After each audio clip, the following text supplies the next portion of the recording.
ಯಾಕಪ್ಪ ಈ ಊರಿಗೆ ಬಂದು ಯಾಕಪ್ಪ ಅವ್ರ ಮಗನ ಎದುರಾಕೊಂಡೆ ಅಂತ ಒಂದೊಂದು ದಿನ ಒಂದೊಂದು ನಿಮಿಷ ಒಂದೊಂದು ಕ್ಷಣ ನಿದ್ದೆ ಇಲ್ಲದೆ ಬದುಕಬೇಕು. ಲೇ ಪಡಲ್ಲ ಬರಲ್ಲ ಏನಲ್ಲ ನಿನಗೆ ನಿನ್ನ ಬಾಳಗಾರ ಅನ್ಕೊಂಡ್ಬಿಟ್ಟಿದ್ದೇನ? ಊರ್ನವರೆಲ್ಲ ನೀನು ಕೇಳೆ ಮದುವೆ ಆಗ್ಬೇಕಾ, ನೀನು ಕೇಳೆ ಮಕ್ಳು ಮಾಡ್ಕೊಬೇಕಾ? ರೂಲ್ ಮಾಡಕ್ಕೆ ನೀನೇನು ಗೌರ್ಮೆಂಟ್ ಇಲ್ಲ ಸರ್ಕಾರನ? ಸತ್ಯ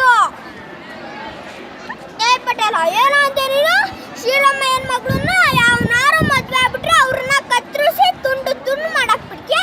ಕನಕನ ಕಾಮಣ್ಣನ ಮಗ ಕೃಷ್ಣ ಮದ್ವೆ ಆಗೇ ಆಗ್ತಾನೆ. ನಿನಗೆ ಗೊತ್ತಿದ್ರೆ ನೀನು ಕೊಡಿಸಿ ಆದ್ರೆ ಬಂದ್ ಮದ್ವೆ ನಿಲ್ಸೋ ನೋಡೋಣ. ಅಲ್ಲಲ್ಲೇ ನೀನ್ ಬಂದ್ ಮದ್ವೆ ನಿಲ್ಸೋ ನೋಡೋಣ. ಅಲ್ಲಲ್ಲೇ ನೀನ್ ಬರೀ ಕೃಷ್ಣನ ಅಲ್ಲ ಕಣೋ, ಅವತ್ತು ಒಂದೇ ಒಂದು ಅಟ ಚಟ ತುಕ್ಕಿ ತಕ್ಕಾಗಲ್ಲ. ಹೋಗೋ ಹತ್ತು ಹತ್ತು.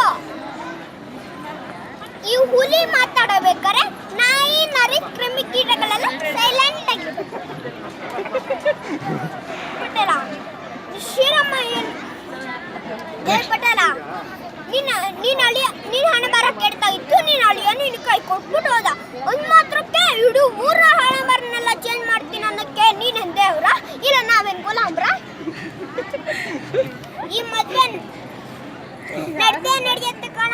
ಅಲ್ಲಿ ಬಂದು ನೀನ್ ಕಂತ್ರಿ ಬುದ್ಧಿನ ಏನಾರು ತೋರಿಸ್ದೆ ಕಚಕ್ ಕಚಕ್ ಆ ಕಚಕ್ ಕಚಕ್ ಕತ್ತರಿಸ್ಬಿಡ್ತೀನಿ. ಕತ್ತರಿಸ್ಬಿಡ್ತೀನಿ. ಚಾಲೆಂಜು ಕಣ, ಚಾಲೆಂಜು.